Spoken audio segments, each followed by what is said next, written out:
Good evening friends, Chaurasia classes में पुनः आप सभी का स्वागत है। मैं जितेंद्र चौरसिया आपके समक्ष 30 मोस्ट प्रश्नों का संकलन लेकर आया हूं। इस वीडियो को अंत तक अवश्य देखें, कृपया स्किप न करें। चलिए स्टार्ट करते हैं। आज का पहला प्रश्न, हिंदी साहित्य के इतिहास का पहला ग्रंथ है। ए. हिंदी साहित्य का इतिहास, बी. मिश्र बंधु विनोद, सी. इस्तार दलाल लित्रयु एंदोई हिंदुस्तानी, या D. Shiv Singh Saroj. Option number 1 का सी, इस्तार दला लित्रयु एंदोई हिंदुस्तानी। प्रश्न संख्या 2, रामचंद्र शुक्ल का हिंदी साहित्य का इतिहास पहली बार कब प्रकाशित हुआ? ए. 1932 ईस्वी, बी. 1929, सी. 1950 या 1945। इस प्रश्न का सही उत्तर होगा 2 का ऑप्शन नंबर बी, 1929 ईस्वी। प्रश्न संख्या 3, मिश्र बंधु विनोद की रचना में शामिल नहीं थे। कौन शामिल नहीं था? ए. सुखदेव बिहारी मिश्र, बी. गणेश बिहारी मिश्र, सी. कृष्ण बिहारी मिश्र, या डी. श्याम बिहारी मिश्र। इसका सही उत्तर होगा ऑप्शन नंबर 3 का सी, कृष्ण बिहारी मिश्र। प्रश्न संख्या 4, हिंदी साहित्य की भूमिका के लेखक हैं। ए. हजारी प्रसाद द्विवेदी, बी. डॉक्टर नगेंद्र, सी. रामचंद्र शुक्ल, या डी. नंद दुलारे वाजपेयी। प्रश्न संख्या 4, इसका सही उत्तर होगा हजारी प्रसाद द्विवेदी जी हैं हिंदी साहित्य की भूमिका के लेखक। प्रश्न संख्या 5, आधुनिक हिंदी साहित्य का इतिहास किसकी कृति है? ए. राम स्वरूप चतुर्वेदी, बी. डॉक्टर बच्चन सिंह, सी. सूर्यकांत शास्त्री, या डी. गणपति चंद्र गुप्त।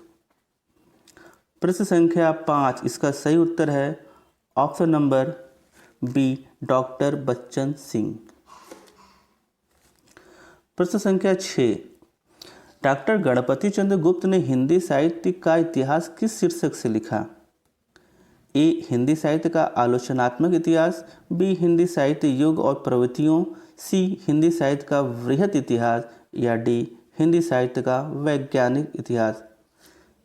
प्रश्न संख्या 6, इसका सही उत्तर होगा हिंदी साहित्य का वैज्ञानिक इतिहास।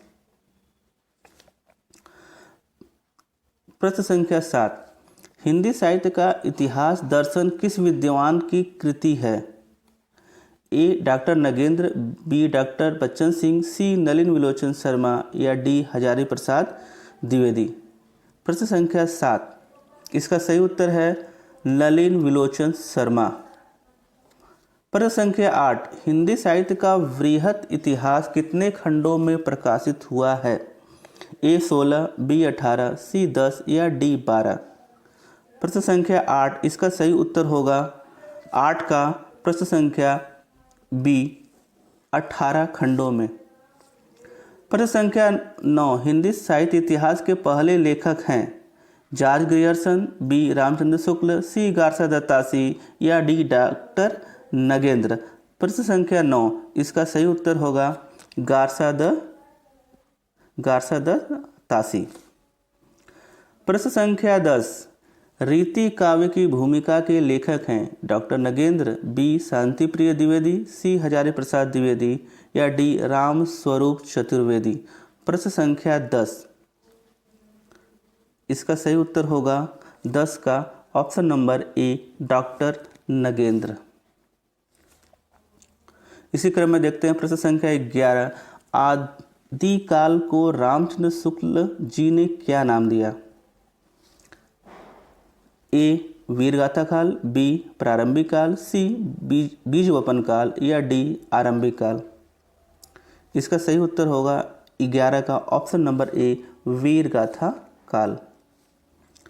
प्रश्न संख्या 12, आदिकाल की समय सीमा रामचंद्र शुक्ल के अनुसार क्या है?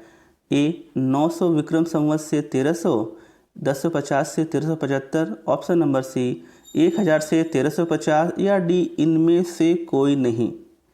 प्रश्न संख्या 12, इसका सही उत्तर होगा 12 का option number B, 1050 Vikram Samvat से 1350 विक्रम संवत। इसी क्रम में देखते हैं प्रश्न संख्या 13, संदेश राशि के रचयिता हैं। ए अमीर खुसरो, बी स्वयंभू, सी अब्दुल रहमान या डी चंदर बरदाई। प्रश्न संख्या 13 का सही उत्तर होगा option number C Abdul Rahman. प्रश्न संख्या 14 इनमें से किस रासो काव्य के रचयिता नरपति नाल हैं। 14 का सही उत्तर होगा ए पृथ्वीराज रासो, बिसलदेव रासो, सी परमाल रासो या डी खुमान रासो। प्रश्न संख्या 14 इसका सही उत्तर है option number B Bisaldev Raso.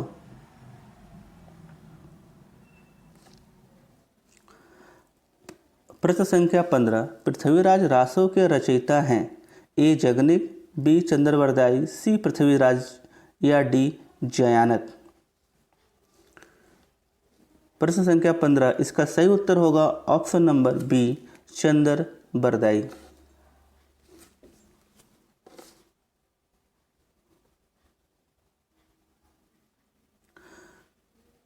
प्रश्न संख्या 16 राहुल सांकृत्यायन ने हिंदी का पहला कवि किसे माना। ए सरपाद, बी देवसेन, सी चंद्रवरदाई या डी इनमें से कोई नहीं।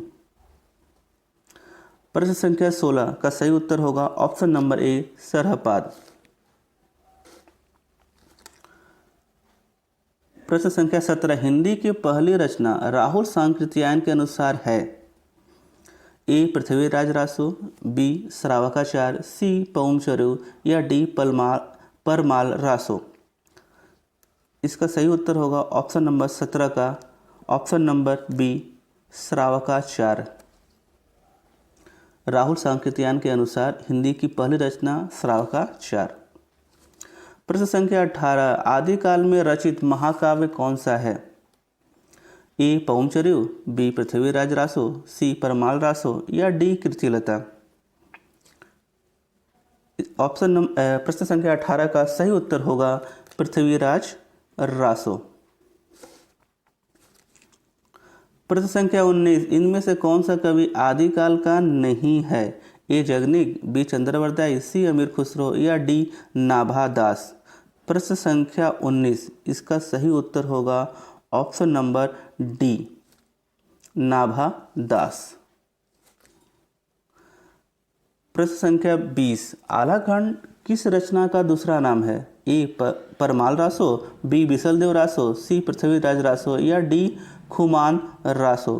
प्रश्न संख्या 20 इसका सही उत्तर है option number A Parmal Raso. प्रश्न संख्या 21 कौन सा कवि भक्ति काल का नहीं है। ए तुलसीदास, बी नंददास, सी हित हरिवंश या डी नरोत्तम दास। प्रश्न संख्या 21 इसका सही उत्तर होगा ऑप्शन नंबर डी नरोत्तम दास। प्रश्न संख्या 22 राधा वल्लभ संप्रदाय का संबंध है। ए संत काव्य से, बी सूफी काव्य से, सी कृष्ण काव्य से या डी राम काव्य से। प्रश्न संख्या 22 इसका सही उत्तर होगा ऑप्शन नंबर सी कृष्ण काव्य। प्रश्न संख्या 23 लालदास किस काव्य धारा से संबंधित कवि हैं। ए सखी संप्रदाय से, बी राम भक्ति शाखा से, सी सूफी कवि से या डी संत काव्य से। प्रश्न संख्या 23 इसका सही उत्तर है ऑप्शन नंबर बी राम भक्ति शाखा से। लालदास राम भक्ति शाखा से संबंधित कवि हैं। प्रश्न संख्या 24 अष्टछाप के रचयिता हैं। ए नावादास, बी केशवदास, सी रहीमदास या डी गंग कवि। प्रश्न संख्या 24 इसका सही उत्तर है option number A Nabha Das.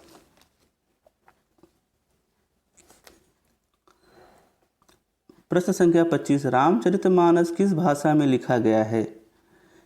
A Awadhi, B Sanskrit, सी ब्रजभाषा या डी खड़ी बोली हिंदी।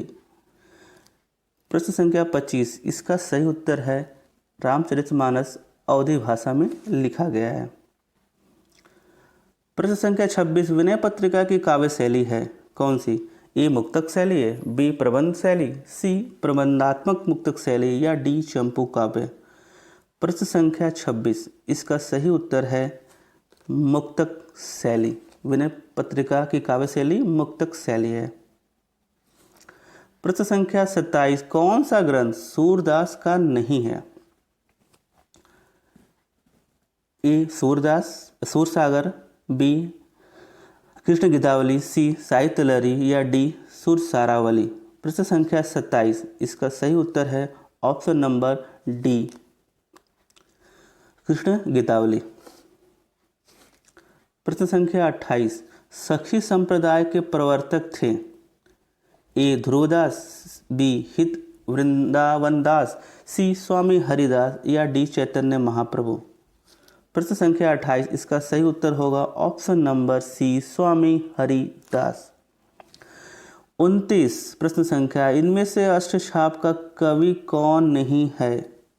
ए कुम्भन दास, बी नंददास, सी नरोत्तम दास या डी चतुर्भुज दास। प्रश्न संख्या 29 का सही उत्तर होगा ऑप्शन नंबर सी नरोत्तम दास। रामचरितमानस में कुल कितने कांड हैं? रामचरित में कुल कितने कांड हैं? कुल 7 कांड हैं। ये रहे आज के 30 प्रश्न। आशा है ये प्रश्न आपको पसंद आए होंगे। कृपया हमारे चैनल को लाइक कीजिए, शेयर कीजिए और सब्सक्राइब कीजिए। इसी आशा के साथ मिलते हैं अगले वीडियो में कुछ नवीन प्रश्नों के साथ। जय हिंद, वंदे मातरम।